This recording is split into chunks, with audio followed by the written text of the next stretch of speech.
In this video, we're going to see how we can deal with the purchase of services in QuickBooks. So let's get started.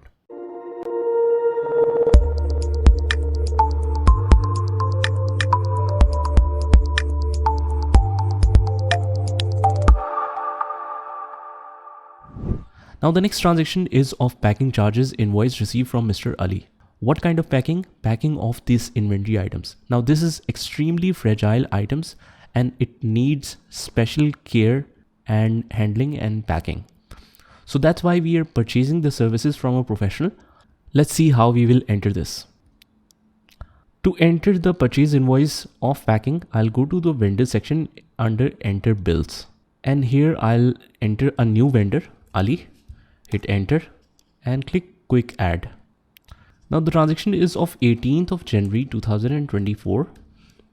Reference number, let's mention any reference number here. And we have two tabs here, but I'll create a service item. So I'll go to the item and click on add new. And from here, I'll select the service item. Now any kind of purchases like specialized labor, consulting hours or professional fees is handled in the service items. So that's the perfect area for packing charges. You can define any category, but I'll leave it as it is for now and click on each. You can set the description of the same packing charges.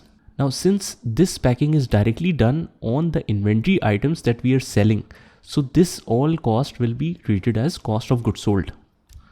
So let's click OK. And the total amount is 45,000. So let's write 45,000 here. All good. Click on save and new. Go back in the history and click on reports and transaction journal to see the entry effect. So it says cost of goods sold is debit. Let's hide this extra columns. So it says cost of goods sold is debit and accounts payable is credit. Perfect. This cost of goods sold is under the packing charges and it's affecting the accounts payable.